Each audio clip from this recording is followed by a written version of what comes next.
Hello everyone, good morning. Welcome to our channel Green Height by Vesi. So ಇವತ್ತು ನಾನು ನಿಮಗೆ ನಮ್ಮ home ಗಾರ್ಡನಲ್ಲಿ ಬೆಳೆದಿರೋ ಒಂದು ಪ್ಲ್ಯಾಂಟೇಷನ್ ಅಂದರೆ ಒಂದು ಹೀರೆಕಾಯಿ ಬಳ್ಳಿನ ಹೇಗೆ ಬೆಳೆದ್ವಿ, ಅದು ಎಷ್ಟು ತಿಂಗಳು ತೊಗೋಯ್ತು ಬೆಳೆಯಲಿಕ್ಕೆ ಅನ್ನೋದು ನಾನು ಈ ವಿಡಿಯೋಲ್ಲಿ ಕಂಪ್ಲೀಟ್ಲಿ ಎಕ್ಸ್ಪ್ಲೇನ್ ಮಾಡ್ತೀನಿ ಹೇಗಿತ್ತು ಅಂತ ಅದರ journey.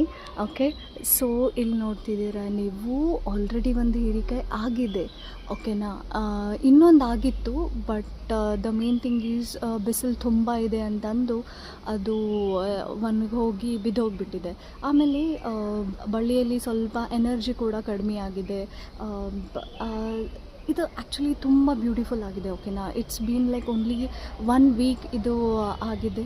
And you can see ಬಳ್ಳಿ ಎಷ್ಟು ಚಂದ ಹಬ್ಕೊಂಡಿದೆ ಇಲ್ಲಿ ನೋಡಿ. ಆಮೇಲೆ ಇಲ್ಲೇ ಬಿಸಿಲಿಗೆ ನೋಡಿ ತುಂಬ ಒಣಗೋಗ್ಬಿಟ್ಟಿದೆ.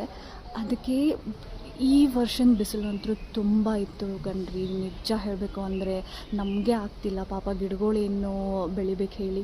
ಅಂಥದ್ರಲ್ಲಿ ಇದು ಒಂದು ಬಂದಿದೆ ಅಂದರೆ ನನಗಂತೂ ತುಂಬ ಖುಷಿ ಆಗ್ತಿದೆ. ಆಮೇಲೆ ಇದು ಎಷ್ಟು ಚೆನ್ನಾಗಿ ಇದು ಒಂದೇ ಬಳ್ಳಿಲಿ ಹಬ್ಕೊಂಡಿದೆ ನೋಡಿ. ಆಮೇಲೆ ಇದಕ್ಕೆ ಒಂಚೂರು ನಾವು ಸಪೋರ್ಟ್ ಕೊಟ್ಟಿದ್ದೀವಿ, ಒಂಚೂರು ಮೇಲೆ ಹೋಗಲಿಕ್ಕೆ ಅಂತಂದು. ಇಲ್ಲಿ ಕೆಳಗೆ ನೋಡ್ತಿದ್ದೀರಾ ಎಷ್ಟು ಎಲ್ಲೋ ಆಗ್ತಾ ಬರ್ತಿದೆ ಅಂತಂದು. ಇದಂತೂ ತುಂಬ ಕಂಪ್ಲೀಟ್ಲಿ ಬಿಸಿಲಿಗಾಗಿದೆ. ಆಮೇಲೆ ಇಲ್ಲಿ ನೋಡಿ, ಓಕೆ, ಎಷ್ಟು ಚೆನ್ನಾಗಿ ಬೆಳೆದಿದೆ. ಆಮೇಲೆ ಇದು ನೋಡಿ ಬಳ್ಳಿ, ಇದು ಆ್ಯಕ್ಚುಲಿ ಇವಾಗ ತಾನೇ ಮತ್ತೊಂದು ಬೆಳೆದಿರೋದು ಇದು. ಆಮೇಲೆ ಇಲ್ಲಿ ನೋಡಿ, ಇದು ಪಾಟಲ್ಲೇ ಆ್ಯಕ್ಚುಲಿ ಹಾಕಿದ್ದು ನಾವು. ಇನ್ನೊಂದು ಏನು ಮಿಸ್ಟೇಕ್ ಆಗಿದೆ ಅಂದರೆ, ನಾವು ಹಾಕಿದ್ರಲ್ಲಿ ಇದು ಸ್ಟಾರ್ಟಿಂಗು ಏನು ಕೆಳಗೆ ಬೆಳೆದಿತ್ತು ತುಂಬ ಚೆನ್ನಾಗಿ ಚಿಗುರೋಗಿತ್ತು ಕಣ್ರಿ. ಈ ಥರ ಗ್ರೀನ್ ಲೀವ್ಸ್ ಇತ್ತು. ಓಕೆನಾ, ಆಮೇಲೆ ಏನಾಯಿತು, ನಾವು ರೂಟ್ಸಿಗೆ ಕೆಳಗೆ ತುಂಬ ಬಿಸಿಲು ಬಡಿಯುತ್ತೆ ಅಂತಂದು ಸುಮ್ಮನೆ ಲೀವ್ಸ್ ಬಿಟ್ಟಿದ್ರೆ ಕರೆಕ್ಟಾಗಿ ಚಿಗುರೋಗಿ ಬಿಡ್ತಿತ್ತು, ಫುಲ್ ಬಳ್ಳಿ ಚೆನ್ನಾಗಿ ಕಾಣ್ತಿತ್ತು.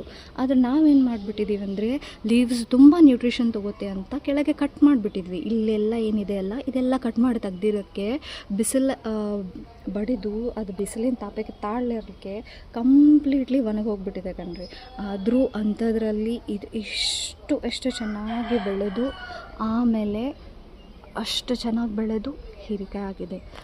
ಸೊ ಆ್ಯಕ್ಚುಲಿ ಇನ್ನೊಂದು ಅಮೇಝಿಂಗ್ ಫ್ಯಾಕ್ಟ್ ಏನು ಗೊತ್ತಾ, ಇದರಲ್ಲಿ ಮೇಲ್ ಮತ್ತು ಫೀಮೇಲ್ ಫ್ಲವರ್ಸ್ ಅಂತ ಆಗುತ್ತೆ. ಓಕೆನಾ, ಸೊ ಮೇಲ್ ಮತ್ತು female flowers when they pollinate ಅವಾಗ ಅಷ್ಟೇ ಇದು ಹೀರೆಕಾಯಿ ಆಗಲಿಕ್ಕೆ ಚಾನ್ಸಸ್ ಇರುತ್ತೆ. ಓಕೆನಾ, ಬಟ್ ಈ ಬಳ್ಳಿಯಲ್ಲಿ ನಾನು ನಿಮಗೆ ಅದು ಮೇಲ್ ಮತ್ತು ಫೀಮೇಲ್ ಫ್ಲವರ್ಸ್ ಹೇಗಿರುತ್ತೆ ಅಂತಂದು ತೋರಿಸ್ತೀನಿ. ಇಲ್ಲಿ ಏನಿದೆ ಅಲ್ಲ, ಇಲ್ಲಿ ಬಾಡೋಗಿದೆ ಅಲ್ಲ, ಇದು ಆ್ಯಕ್ಚುಲಿ ಮೇಲ್ ಫ್ಲವರ್. ಓಕೆನಾ, ಇದು ಮೇಲ್ ಫ್ಲವರ್. ಓಕೆ, ಆ್ಯಂಡ್ ಇವಾಗ ಇವಿಲ್ಲೇನು ಬಿಟ್ಟಿದೆ ಅಲ್ಲ, ಇದೆಲ್ಲ ಕಂಪ್ಲೀಟ್ಲಿ ಮೇಲ್ ಫ್ಲವರ್ಸ್. ಓಕೆನಾ, I'll show you so many of them are male flowers. Male flowers ಇದೆಲ್ಲ ನಾರ್ಮಲಿ ಫ್ಲವರ್ ಗತೆನೇ ಆಗುತ್ತೆ. ಓಕೆನಾ, ಅದಕ್ಕೆ ಸಮಥಿಂಗ್ ಫಿಮೇಲ್ ಫ್ಲವರ್ಸ್ ಮತ್ತು ಮೇಲ್ ಫ್ಲವರ್ಸ್ ಡಿಫ್ರೆನ್ಷಿಯೇಷನ್ ಇದೆಯಲ್ಲ, ಅದು ನಾನು ನಿಮಗೆ ಪಿಕ್ ಹಾಕ್ತೀನಿ, ನಿಮಗೆ ಗೊತ್ತಾಗುತ್ತೆ ಹೇಗಿರುತ್ತೆ ಅಂತಂದು. ಸೊ ಇವೆಲ್ಲ ಏನಾಗಿದೆ ಎಲ್ಲ ಕಂಪ್ಲೀಟ್ಲಿ ಮೇಲ್ ಫ್ಲವರ್ಸ್. ಓಕೆನಾ, ಇದು ಫೀಮೇಲ್ ಫ್ಲವರ್ಸ್ ಆಗಲಿಕ್ಕೆ ತುಂಬ ಕಡಿಮೆ ಆಗುತ್ತೆ. So we need to wait for that. So once female flower ಆಗುತ್ತಲ್ಲ, ಫೀಮೇಲ್ ಫ್ಲವರು ನಿಮ್ಗೆ ಹೇಳ್ತೀನಿ ಹೇಗಿರುತ್ತೆ ಅಂತಂದು. ಸೊ ಇದು ಏನು ಕೆಳಗಿರುತ್ತಲ್ಲ ಸ್ಟೆಮ್, ಆ್ಯಕ್ಚುಲಿ ಈ ಸ್ಟೆಮ್ಮಿಗೆ ಒಂದು ಚಿಕ್ಕದಾಗಿ ಒಂದು ಫ್ರೂಟ್ ಆಗುತ್ತೆ. ಓಕೆನಾ, ಈ ಸ್ಟೆಮ್ಮಲ್ಲಿ ಚಿಕ್ಕದಾಗಿ ಒಂದು ಫ್ರೂಟ್ ಆಗುತ್ತೆ. ಅದು ಫ್ರೂಟ್ ಸ್ವಲ್ಪ ತಿಕ್ಕಾಗಿರುತ್ತೆ. ಇಲ್ಲಿದೆ ಅಲ್ಲ, ಇಲ್ಲಿ ಬಡ್ಡಿ ಕೆಳಗೆ ತಿಕ್ಕಾಗಿರುತ್ತೆ. ಅದು ಆ್ಯಕ್ಚುಲಿ ಹೀರೆಕಾಯಿ ಬೆಳೀಲಿಕ್ಕೆ. ಓಕೆನಾ, ಅದ್ರ ಮೇಲೇ ಫ್ಲವರ್ ಆಗುತ್ತೆ. ಸೊ ಅದ್ರ ಮೇಲೆ ಫ್ಲವರ್ ಆಗುತ್ತೆ, ಅದಾದಮೇಲೆ ಕಂಪ್ಲೀಟ್ಲಿ ಫ್ಲವರ್ ಆದಮೇಲೆ ಇದನ್ನು ಪಾಲಿನೇಟ್ ಮಾಡಬೇಕು. ಯೂಶ್ವಲಿ ಇಲ್ಲಿ ಪಾಲಿನೇಷನ್ ಸ್ವಲ್ಪ ಕಡಿಮೆ ಆಗುತ್ತೆ. There are different factors where for it takes place for the pollination. It might be honeybee, ants or some other insects or even the birds too. Okay, but ಅದಕ್ಕೆ proper ಆಗಿ pollination ಆಗಲಿದ್ದಕ್ಕೆ ನಾವೇನು ಮಾಡ್ತಿದ್ದೀವಿ, ನಾವು ಖುದ್ದಾಗಿ ಪಾಲಿನೇಟ್ ಮಾಡಿದ್ದೀವಿ. From the male flowers we have pollinated to the female flowers. So ಅವಾಗ ತಾನೇ ಇದು ಎಷ್ಟು ಚೆನ್ನಾಗಿ ಚಿಗುರೋಗಿದೆ. ಓಕೆನಾ, ಸೊ ಇನ್ನೊಂದು ಆಗ್ತಿದೆ, ತುಂಬ ಚಿಕ್ಕದಿದೆ. ಅದ್ರ ಜರ್ನಿ ಕೂಡ ನಿಮ್ಗೆ ಹೇಳ್ತೀನಿ ಹೇಗಂತಂದು. ಸೊ ಇದು ಆ್ಯಕ್ಚುಲಿ ಇದ್ರ ಜರ್ನಿ ನಾ ಆ್ಯಸ್ ಅ ಮೆನ್ಷನ್ ಆಲ್ರೆಡಿ ಹೇಳಿದ್ದೀನಿ. ಇಟ್ಸ್ ಬಿನ್ ನಿಯರ್ಲಿ 2 months ಇದು ಇಷ್ಟು ಚೆನ್ನಾಗಿ ಚಿಗುರೋಗಿದೆ. ಸೊ ಇನ್ನೂ ಚೆನ್ನಾಗಿ ಮಳೆ ಆಗಿದ್ದರೆ ತುಂಬ ಚೆನ್ನಾಗಿ ಬೆಳೀತಿತ್ತು ಇದು ಬಳ್ಳಿ ಮಾತ್ರ. ಇರಲಿ, ಮತ್ತೆ ಇದರ journey from the scratch start ಮಾಡ್ತೀವಿ. ಸೊ ಅವಾಗ ಕೂಡ ನಿಮ್ಗೆ ಹೇಳ್ತೀವಿ ಹೇಗಿತ್ತು ಇದರ ಜರ್ನಿ ಅಂತಂದು. Okay, so stay connected and stay tuned for our next journey to this. Thank you.